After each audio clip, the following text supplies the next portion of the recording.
time for Waiver Wire presented by Snickers. Rookie mistake, maybe you just need a Snickers. Players to add for Week 12, according to our fantasy experts, Jamie Eisenberg and Dave Richard. We got a couple of Ravens on the board there. OBJ, Isaiah Likely, Jaden Reed. The guys are feeling the jorts and the mustache. Gardner Minshew on the top 5, and Demario Douglas. I listened to Jamie, Heath, and Dave and picked up somebody on the waiver last week, and I won my league, guys, both of them. Hey, that's what we are here to do. Help people win their fantasy leagues. Thank you, Jacqueline, as we get it. The system works. Yeah, sometimes. As we take a look at the Week 12 waiver wire options, you saw the top 5 guys there, and the reason the 2 Ravens are at the top, we know there's a big injury in Baltimore, as Mark Andrews most likely going to miss the rest of the fantasy season. Maybe he can return at some point in the 2023 campaign. Let's start with the quarterbacks, Dave, and the players that we're looking at. We know it's a big position as well because Joe Burrow out for the season also with that wrist injury, which absolutely sucks. Geno Smith should be good to go on Thursday. We'll see if Derek Carr clears the concussion protocol. If not, let's go Jameis Winston. Deshaun Watson out for the season. Taylor Heineke has been benched, and Mac Jones might be benched as well for the Patriots.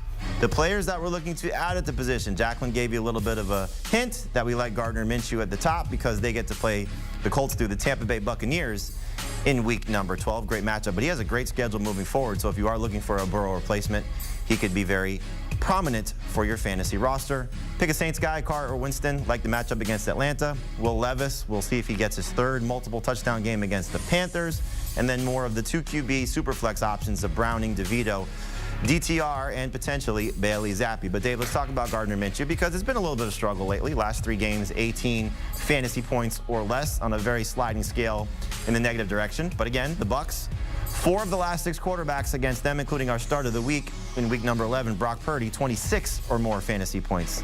So will Gardner, the man in the jorts, as Jacqueline said, take advantage of the Bucs defense and help fantasy managers as a borderline starter in the majority of leagues? Absolutely should. And the other thing about it, and this is why quarterbacks have done really well against Tampa Bay, the Bucs are still good against the run. And so the Colts aren't going to be able to lean entirely on Jonathan Taylor and say, win us this game. Now, Taylor could still have a really good game, but Gardner Minshew is going to have to put in some work as well. If Josh Downs is close to 100%, if Michael Pittman is doing his thing, I fully expect Gardner Minshew to get close to 20, if not close to 23 fantasy points in the matchup. And one other thing, if you have one of these quarterbacks on your fantasy team, pay attention. Josh Allen, Lamar Jackson, Josh Dobbs, Justin Fields, they've got a bye in week 13. Minshew is the #1 quarterback to go after as a bye week replacement if you don't already have that covered for week 13. Do it now. Get Minshew on your bench. You're covered for week 13. Could be the last week of your regular season in fantasy, depending on what your fantasy playoff schedule looks like. And really, as you saw the Colts schedule, there's only one tough matchup that you would say avoid him, which is the Steelers game. I believe it's week 15, so not the best setup for Minshew there, but otherwise could be absolutely fantastic for him. And that's a great point about Josh Downs. The last 2 bad games for Minshew have come with Downs dealing Not on the with. field. No, he's on the field, but he was dealing with that knee injury. Might as well have not been on the field. Very fair point. All right, let's move on now to the quarterbacks you're moving on from. And a lot of these are guys who are not going to play anytime soon. Burrow out for the year, Watson out for the year, Heineke getting benched by Arthur Smith for Desmond Ridder once again. So easy to move on from these quarterbacks. Let's move now to the running backs and the injuries at this position. And again, a couple of prominent ones. Now, you're not going to see on the running back ad list Zach Charbonnet and A.J. Dillon. And Dillon, we do expect to play Thursday against the Lions.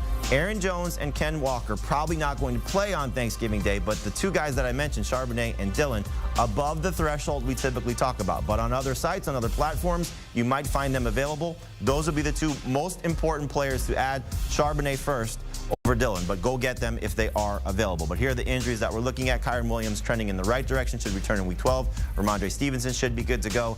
Devon Achane, we don't know. Damian Pierce, we don't know. Foreman Gibson, again, we don't know about those situations as well. So certainly a lot of injuries to keep an eye on there. All right, this is not the best list of running backs to go add. But again, if Charbonnet is available, if Dillon is available, the 2 most prominent players, no matter what, to go add for this week. Jeff Wilson, Roschon Johnson are good borderline flex plays because they're going to be the #2 running backs on their respective rosters, we think, in week 12. With Devon Achane not likely to play Friday against the Jets, that elevates Wilson to the backup behind Raheem Mostert. And Johnson is now the backup to Khalil Herbert if Deontay Foreman can't go. Dave, I know you like Johnson a little bit better than Wilson based on our podcast conversation this week, but talked about Jeff Wilson because, look, if something were to happen to Mostert and Achan's out, Wilson would be a must-start guy. Wilson would move right to the top of the list for Miami as far as their backfield goes. We just haven't seen some great plays from Wilson. They've been very few and far between this season. I think Mostert ends up dominating playing time. We've seen it before this year. So Wilson really isn't somebody that I would go crazy to get off the waiver wire. I kind of like the rest of season appeal for Roschon Johnson a little bit more than Jeff Wilson. And again, you know, we just haven't seen much from Johnson, but he has 3 catches in 2 of his last 4 games. And again, Khalil Herbert dealing with the ankle injury, previously Foreman dealing with the ankle injury now, so Roschon Johnson could be in a good spot. And if you do need somebody for this week, though, you saw Ezekiel Elliott third on this list. They know the Patriots are going to try and run the ball against the Giants. He had 13 carries in his last game, 9 or more PPR points, 3 of his last 5. So desperation play. But as you see, not exactly the best list of running backs that we're talking about for this week, aside from, again, Charbonnet and Dillon. Running backs that you're potentially dropping for this week and moving on from, again, a lot of it is injury related because of guys coming back. So the 2 Rams guys are going to get Kyren Williams back. Obviously, they're not going to be as useful to you for your fantasy roster. Pierce may have lost his starting job for the rest of the season based on what Devin Singletary has done for the last couple of games. Pierce has been out 3 games with an ankle injury.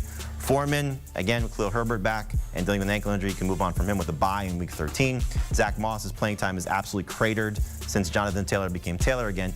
Gibson's one you might consider holding on to, but he might not play Thursday. They get the Dolphins in week 13 and then a bye in week 14. So I don't know how much Gibson will help you. So again, a lot of these running backs that are rostered, for the most part, in more than 50% of leagues, you might be able to drop to free up spaces for other players on your roster. The wide receivers that we're talking about, the injuries at this position, very interesting guys as well. Now, we don't expect Justin Jefferson to play in week 12. Probably not going to get until week 14 because the Vikings on a bye in week 13. Cooper Kupp, we hope to have out there. I think Puka Nacua will play, but Kupp dealing with the ankle injury. Keep an eye on that. I'm going to guess Lamb, Lockett, because of the Thursday designation. They should be good to go. Same thing with Christian Watson. Michael Thomas probably not going to play for a few weeks, which opens up the opportunity for guys like Rashid Shaheed and A.T. Perry. And then you see here Odell Beckham, as we told you, we hope he's going to be out there. We'll get into Beckham right now as we look at the players to add for week 12. So, Dave, when we talk about Beckham and what he's done the last 3 games, without Mark Andrews there, he's been second on the team in red zone targets. So you know Lamar Jackson's going to be looking for him. With the way that he's played, despite the fact that he had a bad start to the season, can you buy into Odell Beckham as a potential starter in 3 receiver leagues with a great matchup against the Chargers this week? I think you can, and I struggle a little bit with Beckham versus Jaden Reed rest of season because Jaden Reed's been awesome. He's basically been the #1 wide receiver for Green Bay. But I can't help myself because I know that Odell Beckham, #1, he's out there in 60+% of leagues. He's more widely available than Jaden Reed. #2, he's looked great. The speed's actually been great for Odell Beckham over the last 3 weeks as well. And Lamar, really over the balance of the season, has thrown the ball incredibly well. Now, we're taking away one of Lamar Jackson's most reliable weapons. It's a short area weapon.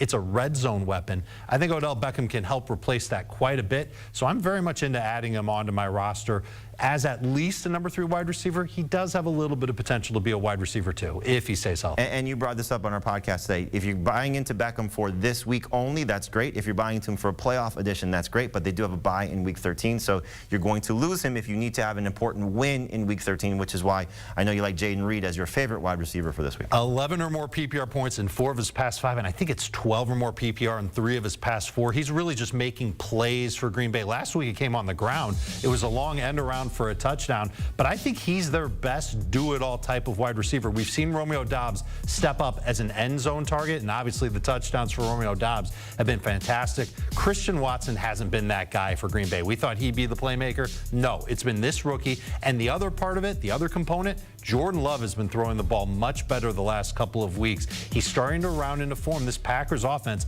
starting to look pretty good. And without Aaron Jones there, they might have to lean on the pass moving forward. And that helps Jaden Reed get some good target share. And it wasn't just the touchdown run. He had 3 carries in that game, so they are looking at him. I love the fact that they're manufacturing touches for him. We can just throw up the list real quick before we move on to the drop guys, because I think it's just important to note of the players that we see here, of the additions at wide receiver, it's not just these 2 guys that will potentially matter, because again, the situation with Michael Thomas out, Shaheed, and A.T. Perry, Demario Douglas is starting to make some plays no matter who the quarterback is.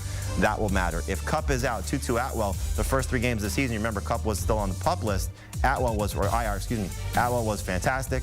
Justin Watson, he couldn't catch very many balls, but they gave him 11 targets. 11 targets with Patrick Mahomes, worth buying into. The Cardinals guys are making plays. Khalil Shakir, coming off his first 100-yard day, and then Robert Woods and Elijah Moore making plays. So there are a lot of wide receivers that you don't have to go crazy with fab on if you don't love Beckham or don't love Reed or can't get those guys. A lot of players who can help you. The wide receivers to drop for this week, some prominent names that you're going to be moving on from. Jacoby Myers headlines that list. He's got 10 catches in 4 starts with Aiden O'Connell. Dave mentioned Christian Watson. Easy to move on from him. He did score last week. First touchdown, I believe, since week 3. And he's been 50 yards or less in almost every game so far this season. And Michael Thomas dealing with the knee injury. We're probably not going to see him anytime soon, which is why we like Shaheed and A.T. Perry to potentially step up. The tight ends, at the injuries at the position, Andrews unfortunately lost for the season. Again, the majority of the fantasy season at least. Dallas Goedert hopefully will return soon. Musgrave will probably play on Thursday. If Everett's out, Donald Parham Jr., keep an eye on that. 4 catches in each of the last 2 games that Everett has missed, and something you want to look at there for him. The players to add, again, the one that makes the most sense for the majority of fantasy managers, especially his availability, is Isaiah Likely. So, Dave, can Isaiah likely produce like Mark Andrews? No, I don't think he can produce like Mark Andrews, but I think he'll have a couple of games where he can get close to Mark Andrews. And you see Mark Andrews' numbers in the last 5 seasons. That dude has been amazing for fantasy. Likely can't do that, but I do think that he's one of those move tight ends that can make plays after the catch. And we can talk about Odell Beckham, and we should be talking about Zay Flowers, too, as far as someone who can step up to help replace Mark Andrews. But Isaiah Likely's got a great chance to do it. He's going to be a popular waiver ad because fantasy managers looking for a tight end to go and replace Mark Andrews, they're going to make a beeline to Isaiah Likely. And I would imagine that he will have some very good games, could finish the year as a top 12 tight end. 2 games that Andrews missed in 2022, Likely averaged over 13 PPR points per game. The 1 game that Andrews missed this season, 1 catch for 4 yards for Isaiah Likely. That was in week 1. Tight ends that you're dropping, Andrews easy because he's not going to play for the rest of the season. And Kyle Pitts with Desmond Ridder back under center. You see here 1 touchdown on the season for Pitts. I don't know if any people are going to drop him in 12-team leagues, but in 10-team leagues, easy to move on from Kyle Pitts.